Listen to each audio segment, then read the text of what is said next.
Welcome to the Bulletproof Cash Flow Podcast, the go-to place to gain financial freedom through real estate investing. Here we interview investors, mentors, and entrepreneurs who share their secrets and advice to help you build passive income. Let's get into the show. Hey guys, I'm going out to grab a quick bite with a business partner and wanted to get a message out to you. You know, I had someone reach out to me the other day and he indicated that getting to 500 units was not possible for most people that follow me here on social media. And you know, the thing is that if you allow negativity and have a can't-do attitude, you will not only not reach your goal of anything, but you'll not experience your full potential. And that's ultimately what I'm all about. You know, I have personally interviewed people on my podcast, and I've had many people come out to our weekly events that have far surpassed 500 units. Now, I'm not going to say it's easy getting there, but I'm going to outline 5 of the biggest obstacles real estate entrepreneurs face when they are growing their business. Okay, so the first, not following up with investors. When you're starting out and you're building your team, you should also be looking for potential investors and partners for your deals that you're gonna eventually find. You know, this means creating sample materials like a credibility book, networking, and meeting many friends of friends to explain what you do and why it should matter to them. You know, so how do you do this? How do you keep track of all this? Well, there are many CRM providers out there. Many of them have a free option. I personally use HubSpot, and it does a fine job. It requires some setup. It could be, you know, a little bit tricky at times, but if you're not technically inclined, use an Excel spreadsheet then.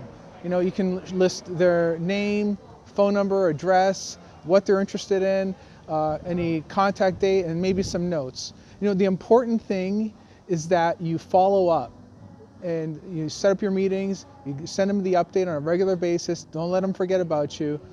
And that prospect needs to know that you stick to your word. That's ultimately what it is. It shows that you have character, and it shows that you do what you say. It goes back to that integrity thing.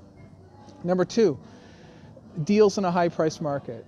Now, if you're trying to buy in an ultra competitive market where, you know, brokers are doubling the cost per door, you know, compared to what the average is anyway, it can be very discouraging.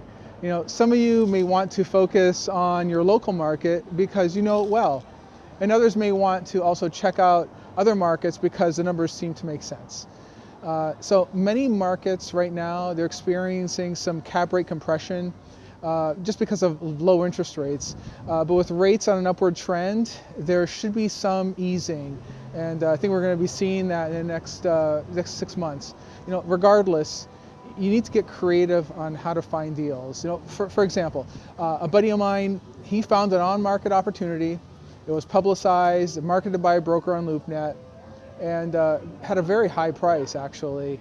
You know, so instead of walking away from the deal, he had his broker reach out to the seller and see if that seller had any other deals that they may want to sell. There just happened to be one across the street. So after that other broker got to know his team and got to know him, they were able to negotiate a good deal on both buildings and get both under contract at a reasonable price that everybody was happy with. You know, so if he had just looked at that one on-market opportunity, it wouldn't have made a financial sense. But because of the cost associated with bundling both buildings, you know, you get to drive down your cost of management and other things, he was able to close on both and still do very well. You know, on the other hand though, if you know that deal flow in your area is slim, you may want to decide, and you want to decide to, you know, pursue other markets outside of where you're living. You know, building an experienced team is imperative. I mean, it's imperative already in your local market. It's more imperative if you go outside. This starts by selecting a market, understanding the area, the demographics, and what the overall opportunity is, and then identifying a property manager, hiring them on, find your broker, bringing them on as well, and more importantly, finding a partner that's active in that financial space. You know, if you find a partner that's active in that space, they will keep an eye on things and help you even run it too. Chasing too many rabbits, number 3. You This is something that many real estate entrepreneurs face, both new and experienced, and that's what they do is they work on many investment strategies at the same time. So as real estate specialists, there's so many different ways of making money, and there's so many ways that's enough to paralyze an aspiring investor because they don't know which way to go.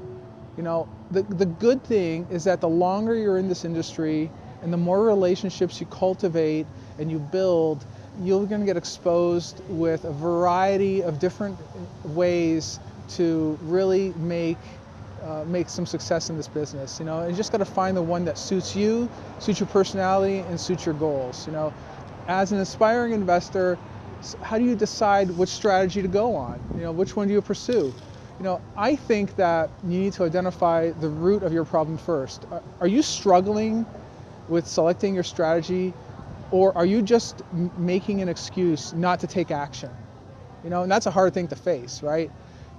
If it is indeed the former, pick your business that you want to be in, one that aligns with your current interests and your skill set, and become the very, very best at it. All right. You have to keep in mind, though, that investors in those fields, in many of these fields, they've had success and they've built fortunes doing so. So, it isn't like you're reinventing the wheel here. Anything you choose and you're good at, you'll do very, very well with it.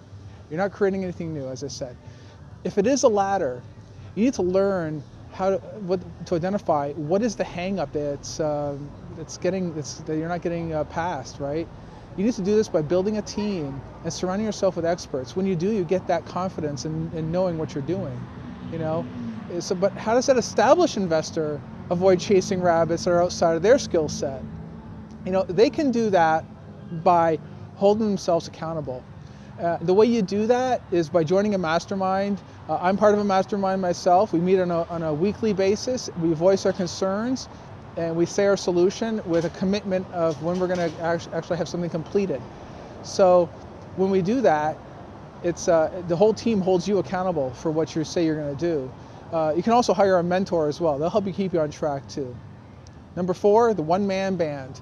Whether you want to spend time focusing on a long-term vision of your real estate business or time exploring the creative non-real estate business passions, the solution starts with automating and outsourcing parts of your business, such as scheduling, design work, websites, things that are not necessarily, maybe you're good at them, maybe you're not, but if it's something you can outsource, free up your time, totally do it. In addition, you need to build a solid, trustworthy real estate team, as I mentioned in my other videos as well. That has not changed. To overcome this challenge, you need to identify what you're going to do and you can be handed off, and find someone on one of those online freelancing platforms like Upwork and have them do it. Even the people who have thousands of units don't do it all.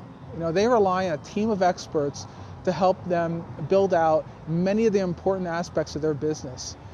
Ultimately, the real estate game is a team sport, okay?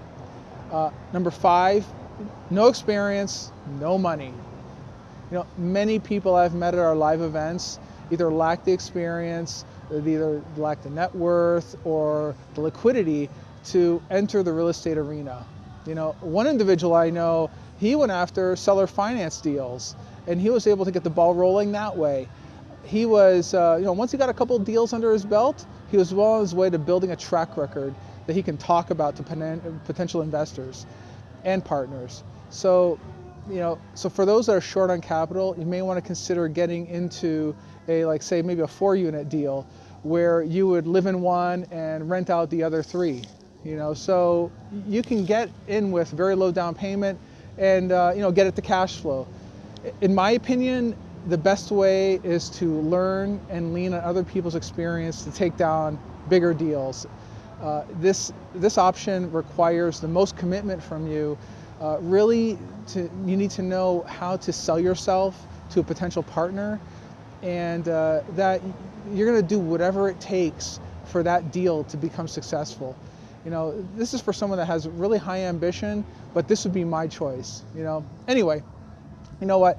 Let me know what's keeping you from starting or scaling your real estate business. I would love to hear from you. Go ahead and leave a comment. And of course, if this message offers any type of value, please go ahead and share it. All right. Talk to you guys again soon. Have a good night.